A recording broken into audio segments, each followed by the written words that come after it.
Hey folks, I want to let you know about one of the sponsors of today's episode, RevenueCat. RevenueCat makes it easy for app developers to build, analyze, and grow in-app purchases and subscriptions on iOS, Android, and the web. No server code required. With a few lines of code, get in-app purchases, infrastructure, analytics, integrations without managing servers. If you're trying to navigate the updates and changes to the App Store as they come through this year, then RevenueCat is the way you're going to want to go. They have totally reasonable pricing and great integration with all sorts of different APIs, so you can actually track your customers and analyze reports of what's going on.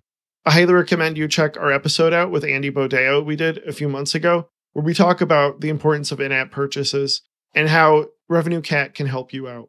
They have a brand new dashboard you should definitely check out, which I'll provide a link to some videos in the show notes below that offer some glimpses at the kind of power that RevenueCat offers. So whether you're an indie app or whether you're an enterprise, you definitely want to check RevenueCat out. Go to the link in the show notes below and try RevenueCat today. It's going to be really easy for you to integrate and get started right away. And thank you, RevenueCat, for sponsoring today's episode. Welcome to another episode of the Empower Station. This is Empower Apps. I'm your host, Leo Dion. Today, I'm joined by Matt Braun. Hey, Matt. Thank you for joining me for this special episode. Hey, Leo. Thanks for having me. Excited to talk about the new stuff. Yes, me too. I love your tweet today. So my story was today about the March Apple event is I did not watch. I watched the first maybe like 15 minutes live. I was busy doing something. And then I ended up having to drive after that. So I caught the iPhone SE and the iPad Air. And then I was driving the rest of the time, doing errands. And then I had to like catch the rest of it on YouTube. Like, luckily, if you go to the Apple site, you couldn't see the old recorded video. But if I go to YouTube, they simulcast it on YouTube. So I ended up being able to watch it there. Yeah, that's when we got into the good stuff. So what were your expectations going into the March event today? And were they met? Were they disappointing? What? I'm just kind of curious. I would say they were met in that I follow a lot of like the rumors sites and like Mark Gurman, and they seem to get some of those things right about like there's going to be a new, basically a tower sort of Mac Mini, new display, new iPhone SE. I wasn't sure if there would be new iPad hardware or not, but what I was really hoping for was Apple TV hardware, and I'm perpetually disappointed every time. Was that March? Apple just leaves Apple TV developers hanging. Was March the last time they did last year, or was that October? I think it was. Yeah. Everything's a blur at this point. So typically they do that, during their media event in the fall, but I think they did do it out of the media event timeframe. Right. This time around. Right. So before we jump more into the event, I want to let you introduce yourself, Matt, and what do you do and what's your expertise? Sure. So let's see. Among other things, I'm an Apple TV app developer. I've been an iPhone app developer since about 2008. And then, dove into Apple TV app development in 2011. Not native Apple TV app development, but development for an app that communicates with the Apple TV via AirPlay. So, I'm the maker of an app called SketchParty TV, released in 2012, 3 years before there was a native tvOS Apple TV. And then, eventually when that came out, I was like, well, I have to be on that, on that platform too.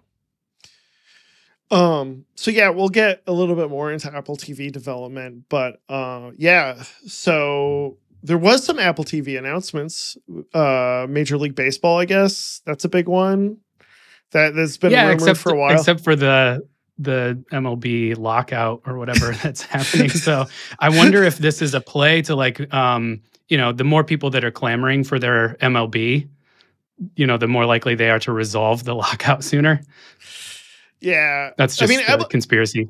yeah, I'm not a sports guy, but isn't MLB kind of like the cutting edge of streaming? Weren't they the ones that like really revolutionized streaming, and then they ended up getting bought out by like Disney or HBO or something, or they got spinned off as a separate company? I don't know the whole history of it, but I know that they've always been at the forefront of, like, they, had an iPhone app very early. They had an Apple TV app very early, that could support like multiple streams or whatever.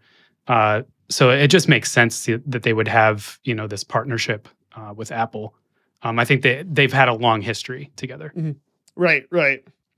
So the first big thing they announced was the new iPhone SE. The big thing us developers should probably acknowledge is the home button is here to stay for us developers. We'll still be developing for the iPhone 5 screen, or 5S screen, I guess. Or I guess no, excuse me, 6, right? Because it's the bigger one, the iPhone 6 screen, which is basically turned into 7, which turned into 8, which turned into SE2, and now SE3. Are you getting one? I'm debating it. Yeah. Really? Okay. Not as a carry device, but more as like just a development device. It's always a good idea to check your design, on various form factors, and you can't always count on everything having like the safe area insets the same. Right. So yep. So it just makes sense. That makes total sense. I have an 8, so like I feel like I'm good with just sticking with the 8 because it's basically the same outside phone. Just I find that if you test on the largest form factor and the smallest form factor, that the things in the middle kind of take care of themselves. Okay. Yeah, that's what I figured. Yeah, but we still have a home button. I mean, people still like the home button, so that's pretty. And I think the price, honestly, is like the biggest drive towards the SE, and why I think the Mini has had such a difficult time is people don't understand why they want to spend the extra $100 for a Mini without the home button, right? Over saving $100 and just having the home button in the chin. Yeah, and I mean, just Touch ID is more usable in a lot of scenarios where if you don't have an Apple Watch, let's say, you're going to need something like if you're, let's say, wearing a mask. Yeah, that makes total sense. And then we got the iPad Air. Did you want to talk about that? I mean, the iPad Air, it's not something that I personally am going to get. I'm holding out for the next iPad Pro. I just like the 12.9-inch form factor. I kind of hope they introduce a 15-inch, which that's sort of I was going to say, crazy size. One of the people, aren't you one of the folks? I want a drafting table. Yeah, no, I want it the size of a table. Full iPad OS, Apple Pencil. Right. Yeah. No, I'm on the same boat. Like, I loved my 12.9-inch iPad Pro, but like I just want a bigger screen. Like, that's what I want. Like, it goes into like why I'm not like, I don't want to have it heavily invest in like a really large laptop, because like I want the big screen. If I'm going to have a laptop, and I have a really small laptop, but if I'm going to have a big screen, I want a really big screen. So it's like, I'm in the kind of the same boat where it's like, yeah, a 15-inch iPad would be awesome. Like, you just carry it in a briefcase. People make a big deal about it, but like, it's not that I have big. no problem carrying a 16-inch MacBook Pro. I don't think I'd have any problem, toting around a 15-inch iPad. Right. Exactly. Okay. So let's get into the meat of the event. Were you in the market for a new Mac? No, I just bought the M1 Max. Like, okay. I maxed it out. Like, you got the 16-inch, right? Yeah, and I just have no need for it, but we haven't even mentioned what it is yet. But it's beautiful, and it would look so nice on my desk. So I went into it really wanting an iMac Pro. And I was really worried that we were going to end up with just like a Pro Mac Mini, which like just basically means a laptop without the screen. Like, that's essentially what I was worried we were going to end up getting. And then I heard all this stuff about the studio and like, oh, they're going to come out with a studio. It's like, okay, but what does that actually mean? Like, is it just going to be the laptop in innards of a desktop machine? And then they came out with this, and like one of the things is this is going to be like the first big Apple device that I've spent a lot of money on that doesn't come with a screen, like, which is really weird for me because I come from a day and age where you bought, like, you had a desktop and you had a separate screen with it, right? Like even your iPhone, your iPad, like all these devices have screens. I come from that age too. Right, right. I just bought a Mac Mini, like a $500 Mac Mini, like a few months ago, like an M1 for CI stuff, continuous integration stuff, and like that's fine. Like that's the exception. But for the most part, every Apple device, when you buy it, like has a screen attached to it, even the Apple Watch. So it's like weird for me to like buy this really, really powerful machine that doesn't have a screen attached to it. Because like we've been told for years, like, oh yeah, you want that screen attached to it because there's just so much data, like it has to be up against it. But like we live in a different day and age, and like now it's like, yeah, you can have a separate monitor. It's normal. Apple's like, yeah, you could do that, which is really weird for me to go back to that world, you know? Yeah. So did you get the studio display too? Yes. Or are you just going to, you did? Oh, wow. Okay. Yeah. Awesome. So do you think, okay, here, let me ask this. Do you think, besides the size, do you think you lose anything by going with the studio display over the XDR? I mean, you gain something, right? You gain a camera. You gain $3,000. The XDR doesn't. Yeah, the mounting options are a little bit more affordable, I feel like. Yeah. Yeah, I'm not getting the adjustable height. I don't feel like I really need that. Like for me, just the angle is enough. Yeah. Yeah, that's enough. It's not worth the extra $300, which feels like not. It's like one of the, what do they call that in pricing, where it's like, oh, it's $300. It's like out of the thousands I'm spending, it's like, but yeah. So should we go over the specs that I bought? Is that what you want to hear? Yeah, I do. Can I mention really quick though? You said something about the design of it, and you know, it's basically like it kind of looks like a Mac Mini. But when they first started doing the like rotation of the bottom grill, it was a circle, right? And so I'm like, oh, is this like a cylindrical design? Like, oh, like the Mac trash Pro? can? Did everybody get it wrong? Yeah. And then they ended up showing, you know, oh, we fooled you. That's just the, you know, the base vents or whatever. Right. Yeah, let's talk about specs. Hold on just a second. Yeah, doesn't it have a base with like holes in it, or am I wrong? You know, I think I think they're vents, right? But this has like those the, you know, Swiss cheese or the cheese grater grill. Yeah, this is slightly thicker than that. But yeah, so my current machine is an iMac that I'm running on, 2019. So not too old, not too new. It has 128 gigs of memory that I bought through Amazon because it's so much cheaper, and it works great. This machine is a really good machine. So I felt like I needed to stick with 128 regardless, even though it's a lot more expensive. I like maxed out my memory.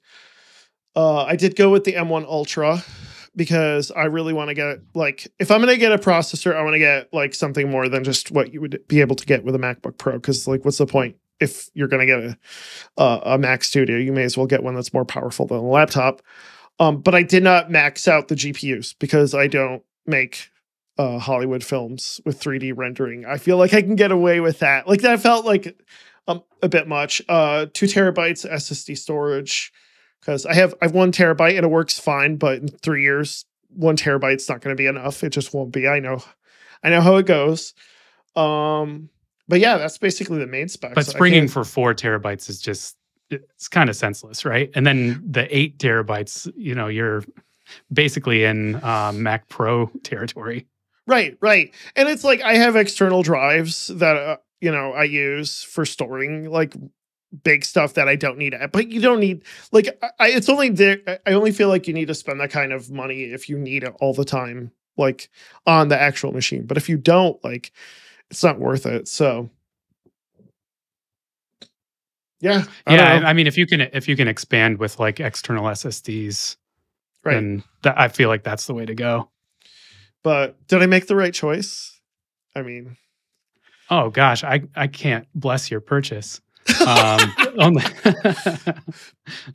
Only, only you will know, right? I mean, that sounds like a great machine, though. Speaking as someone who has the M1 Max, you're basically getting two M1 Maxes. Right. Right.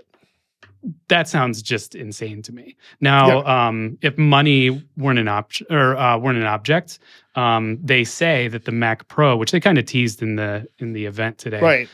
They say it's going to be twice as fast, even as what you're getting. So it's like I can't even fathom that speed. Right, right. I mean, we're talking like, so they got like the Max, right? They connect the two together, and that's essentially the Ultra. So it's probably going to be like two Ultras connected to each other. Right. It's going to be nuts. But yeah, I'm excited. It's coming in May. So I'm really excited about that. I have to figure out the monitor is going to come in March, which is super weird. It's going to come at the end of March. And so I'm going to have to store that somewhere until like the Mac Studio comes, or maybe hook it up to the iMac and just see how that works. But yeah, it's going to be an awesome machine. It's like something I've been waiting for and saving up for. So does your current iMac have Thunderbolt 4? Does it? I don't know. Does the iMac 2019 have Thunderbolt 4? I don't know. When did Thunderbolt 4 come out? It could. I honestly don't know. I didn't keep up on the releases of Thunderbolt. I thought maybe Thunderbolt 3 would have been that era, but that would be interesting to know whether or not it's, even a supported monitor. Right. Worth a try. So otherwise you just keep it in the very nice box that every Apple product comes in. For 1 month. Leave it as a display piece. Yeah. Yeah. May though. I mean, a lot of people we're saying April, and then it's already May. A friend of mine ordered his. He's not getting it for 4 weeks. The Mac Studio or the Mac Studio display? For the Mac Studio, I don't think he's getting the display, but for the Mac Studio, it's not coming for 4 weeks. And it was like, I was joking with him, there was a lot of pent up demand for a product no one knew about until today. Yeah. Well, and like too, I'm worried in this crazy world we live in, like how long it's going to take to get here. Like there's so much stuff going on right now with supply chain and amongst other things. It's like, yeah, I just want to get the order in and get it out of the way. And then like, I can wait. That's how I was with my M1 Max is like, I knew I was going to buy something, whatever they unveiled. And so I was just ready to go. And I got it, within the first batch. But I think if I would have waited, and just debated getting it, I might have had to wait much longer. Too, like it also has like some custom configuration, right? Because like I'm not getting whatever the standard configuration is. I'm maxing out a couple of things and not maxing out a couple of other things that are all like system on a chip pieces anyway. So that probably slows it down a bit, I would imagine. Yeah, for sure. Anything else you want to talk about when it comes to the event today?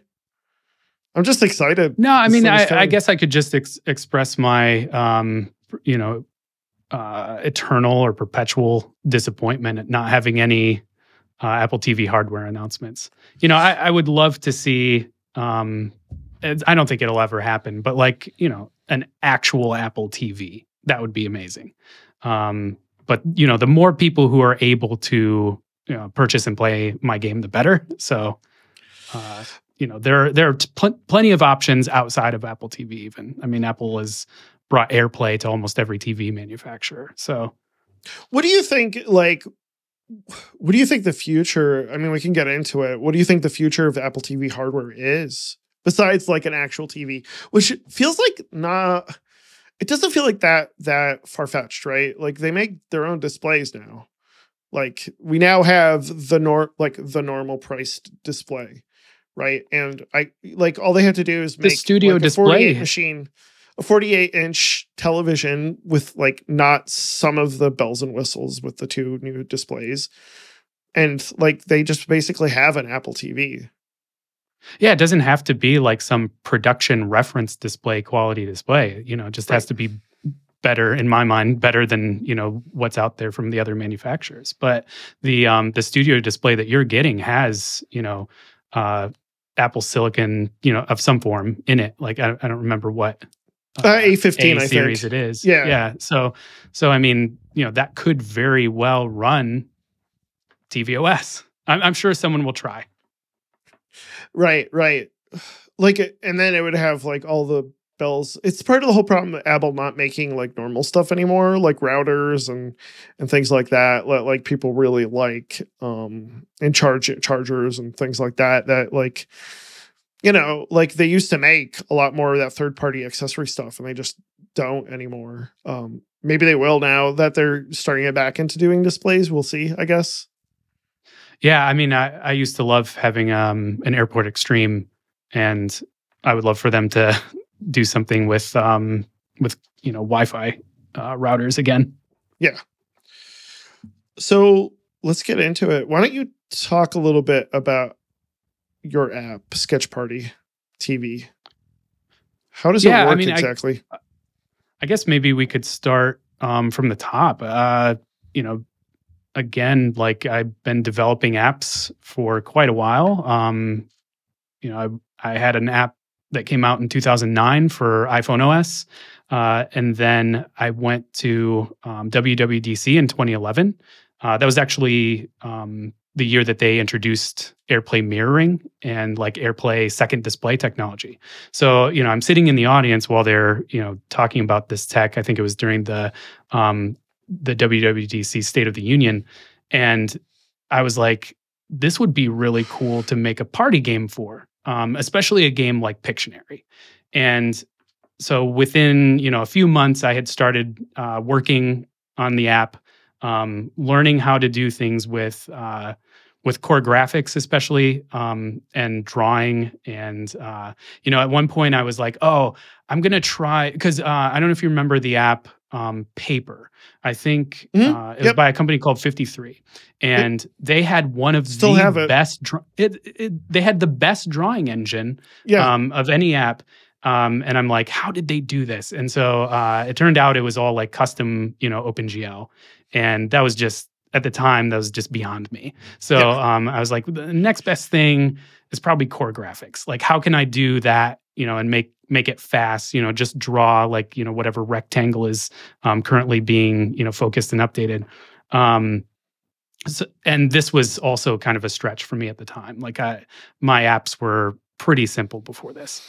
So it took me probably 4 months of like solid development before I was finally able to release it. And, after it came out, I didn't know a whole lot about like marketing apps. I didn't know like, journalists or anything. So I released the app to very minimal fanfare. And then I'm like, well, shoot, like I spent all this time, like I kind of want this, like I think people will have fun if they play it. So the next thing I did was like learn how to market, like learn how to, write to journalists, tell them about things that are coming out, try and get them to, do, I think at the time, test flight wasn't even an option. It was like you had to, you had to like send them an IPA or something and, have them install it that way. Like get their identifier for their iPhone or iPad and like, sign it for them. It's crazy times. We were very spoiled with test flight. But, eventually Federico Vitici wrote about it, like on a like App from Stories? Mac Stories. Mac Stories, yeah. okay. From at the time it was just Mac Stories, and he wrote about it. It was like New Year's Day or something, and like a bunch of people downloaded it. It was really cool, and eventually I got more press. It became a little more popular. It became more visible. And then, I was able to get Apple's attention. So in 2015, when they introduced the native tvOS SDK, I made like a version of it that communicated over sockets. So like, you'd have your iPad, you'd be drawing, and it would send over like a custom HTTP protocol, all the drawing data to be reconstructed on the other side on the TV. Wow. And with AirPlay, you could only go up to 720p. And with the new the Apple TV that they came out with, it was a 1080, and so to be able to take full advantage of all those pixels, I had to do something native. I ended up going to they had like a tvOS world tour in Toronto, and I went to that one and met some Apple people, some like people in the developer evangelism department, some people who actually worked for the App Store. Like I was able to show them the app and get their advice on like my my page presence, the App Store page presence, and like get some feedback on the app itself. It was like really useful. They haven't done that in a while for some reason. Well, they're doing it now, but they're doing it virtually over WebEx. Yeah. So I don't feel like you maybe get the same level of one-on-one experience that you would if you could go somewhere in person. So I hope eventually they'll do that again. But because it's really helpful to get to go to WWDC and talk to people face to face. Like if you make a good impression on them, I think that may be what led to in 2016 WWDC SketchParty TV being featured on stage. So during the tvOS segment of the WWDC 2016 keynote, Eddie Q was talking about like different apps, like games on the Apple TV. And one of them was NBA 2K, and another one was like Minecraft. And he was like, and SketchParty. And like he showed it on, and that's awesome. It's funny because like I was only half watching. I didn't hear him say it.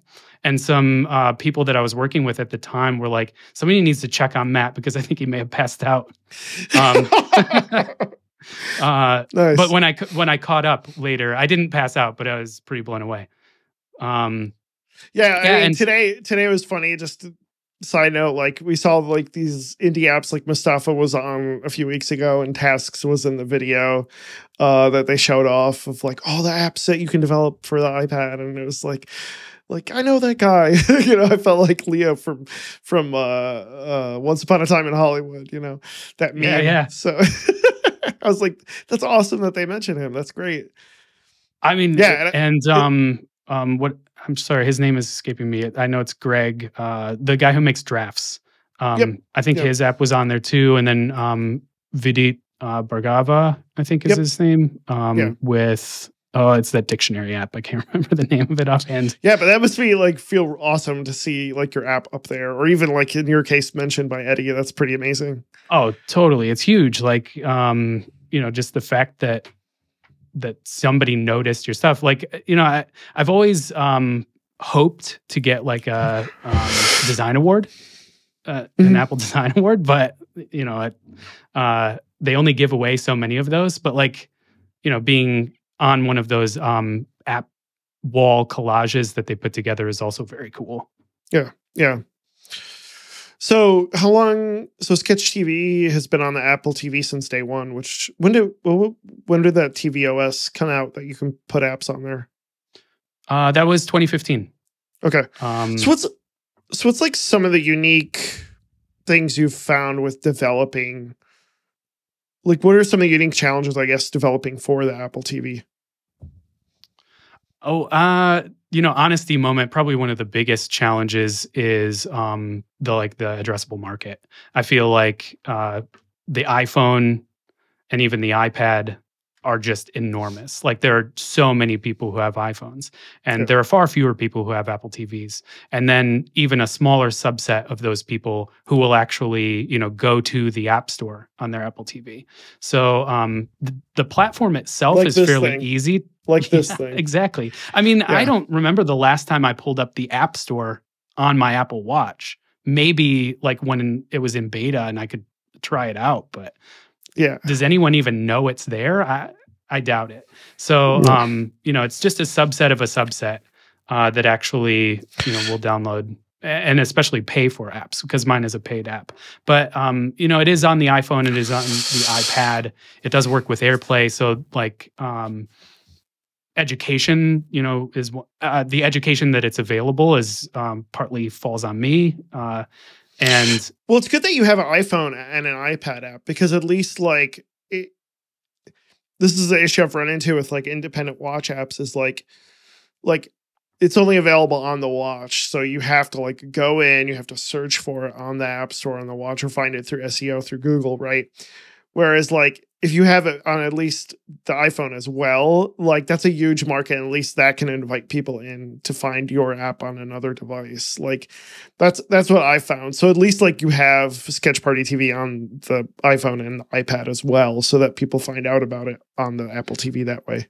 Yeah, and a big part of that was just by virtue of it being, it was an iPad app first. First, even right. before I made it for the iPhone. I only made it for the iPhone because I'm like, well, I want people who, when they see it, they go to a family or friend's house and play it using the iPad. I want them to be able to buy it. So it used to be, I'm not sure if this is still the case, but it used to be that if your app wasn't universal and you tried to load up an iPad app on the iPhone, it would say this is only available on the iPad. Like you couldn't even buy it. So I had to make an iPhone version of the app. And then, you know, being able to buy it through the Apple TV or being able to, you know, eventually I'd like to bring it to the Mac so that the display part of the app also works on the Mac. That's been one of my pet projects that I've been noodling at for a little while, but, you know, just haven't gotten a lot of traction on. But the fact that Apple Silicon can run you know, iPad apps. That's right. You know, it's in the works. Yeah. How about like, is it just a matter of like, I mean, I have done nothing about Apple TV development. So, is it like, as far as like, you have your simulator, but then you can like test on the actual hardware? Do you just like hook it up to the Apple TV to like test? And like, would you have to like, do you have a TV also hooked up to the Apple TV while you're running Xcode, or how does that work? Yeah, when I was first building it, I did, because it, you know, was AirPlay, so I had to AirPlay to it. And you know, I kept that set up for a long time, and you know, the office that I used to lease. Nowadays, I have a KVM built into my monitor, so I just switch over, you know, to that HDMI feed that's coming from the Apple TV. If I need to run a quick test, I can also do picture-in-picture on it. So, so yeah, it's a lot more convenient to do it that way. But unless I'm testing like the networking functionality, I can do a lot of it through the simulator. Okay. And it's so. Do you have like a server setup? Like I don't want to call it a server, but do you have like basically like a server in your app so you listen to the drawing actions? Is that how essentially it works?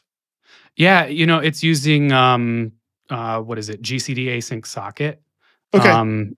Which is made by the same guy, I think, who makes GCD web server.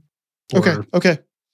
Yeah. So it really is. It's just like, you know, an HTTP server that's you know, serializing some drawing commands, sending them out, deserializing them on the other side. How about now, let's talk a little bit about the UI design on the TV. How is that different? I mean, I can think of thousands of ways. You got a remote, it's a bigger screen, you're not touching it. Like what are some things that you had to get used to when you started developing for the Apple TV there? Yeah, the focus engine, getting used to like, you know, setting the hierarchy of elements, and like, you know, when I swipe the remote this way, I want this element to have priority over another, let's say. And then designing for what they call a 10-foot experience, you know, assuming that you're 10 feet away from your screen, and that the elements on screen need to be large enough to be readable. Right. Yeah. That's it. I never heard that term before. 10-foot experience. That makes a lot of sense. Do you now have you mostly been working through UIKit on the TV? Yes, pretty much exclusively UIKit. I just have 12 years no, more than that, 14 years of experience with UIKit. So well, I know, like, so we got Swift UI, obviously, but then you also, like, isn't there like a tvML like markup language? Did they used to have that? tvML is really for like media apps. So you would use that if you had, like, let's say you had what would essentially be a collection of videos that you wanted to be able to navigate through. Okay. Yeah, TVML is like an XML based. It gets, I think, converted into UIKit views behind the scenes, but it's just a way of writing apps that doesn't involve having to know UIKit. Yeah, and I assume it'd have like the consistent design that Apple would like most streaming apps to have, I would assume. Right. What are some other things iPhone developers should know about developing for the Apple TV? Like as far as APIs that are available or things that folks really should think about if they're going to get into it? I mean, if you have an iPhone app that's like a media app, then it makes absolute sense to bring it over to tvOS. If you have a game, you may need to think about like, your UI controls. So like a game like SketchParty TV requires an iPhone or an iPad as the drawing device. And this was actually a sticking point when I was talking to people from Apple, because their early direction was every app needs to make use of the Siri remote. Yeah, I've heard of that. Yeah. And mine really didn't. And so when I explained it to them, they were like, oh yeah, that makes sense. But I think for the most part, what they want is for, the apps to support the Siri remote. And what I've always wished is that Apple would include, or at least make a version of the Apple TV that includes a game controller. I'm wondering, they didn't do it this time, but I think eventually they're going to put some M series chip into an Apple TV, and it's just absolutely going to scream and compete with, Xbox and PlayStation. At least Nintendo. At least it will compete with the Nintendo Switch or something. But they haven't done it yet. They've sort of, relegated that off to third party, hardware makers. Yeah, that's something I don't quite understand, is like why they haven't tried harder. I don't know what that means for Apple, but like they could really turn the Apple TV into a decent budget game console if they really wanted to. Like it's priced that way and it could have the horsepower for it. It's just like that's where I think like having another streaming device, that's a race to the bottom at this point today, like Fire TV or Roku. So if you're gonna like price yourself like that, you may as well just be like a decent like family game console, especially with Apple Arcade and stuff. Even priced, like $50 higher, let's say, and including a game controller, Right. I feel like would be a good price point, because you have something like Apple Arcade. What's the price of Apple Arcade now? It's like $5 a month or something. Yeah. That could compete, and there are a lot of great titles available. I think they showed some of them today on Apple Arcade. Yeah, exactly. Yeah, and I could totally see like, here, get 2 years or 12 months of Apple Arcade and a game controller and have fun. Like, and then you got people into the ecosystem. It's a great way to get people in.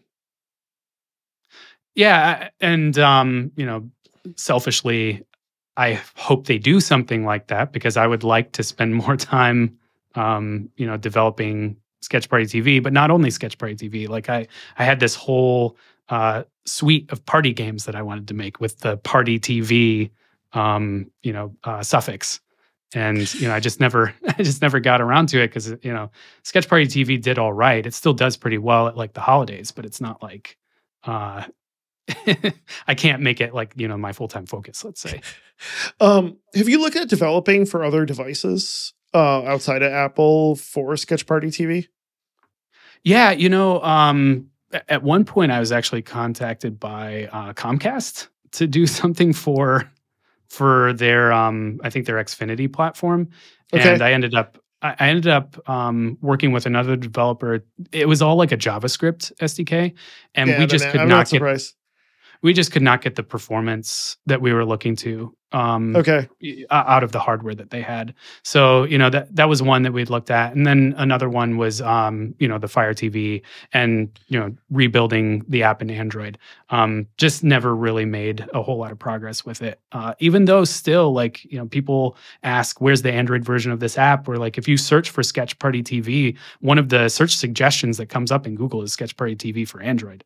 So, I mean, there may be some demand there, but I'm not sure, what the actual market would be. Right. Yeah. Um, have you tried doing anything with Swift UI on the Apple TV? No, I have not. I mean, I'm just so comfortable with UIKit. Um, I I don't know if I mentioned, like, pretty much 99% of SketchParty TV is built in Objective-C.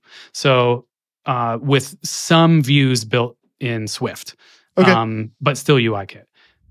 If I have some ideas around doing some things with like SharePlay. I may introduce some Swift UI when I do that. I'm hesitant about Swift UI though, because very smart people write these blog posts about all the trouble that they have with it, and I guess the early adopters are the ones who get the arrows, so to speak. So I try not to be. I used to be an early adopter, I feel like I was pretty early with AirPlay. Let's say I made an app for iMessage. It's called Truth Lie. It's like two truths and a lie, but you record a video. You record three videos and send them to someone, and they have to guess which one is the lie. And the iMessage market just wasn't there either. So it's like you get burned a few times. Yeah. Well, especially with WWDC, there's always the thing like that, like you said, iMessage apps or I don't know. SharePlay seems to be pretty successful this year. It seems like I've seen a lot of good stuff out there when it comes to SharePlay. So that seems to be a success.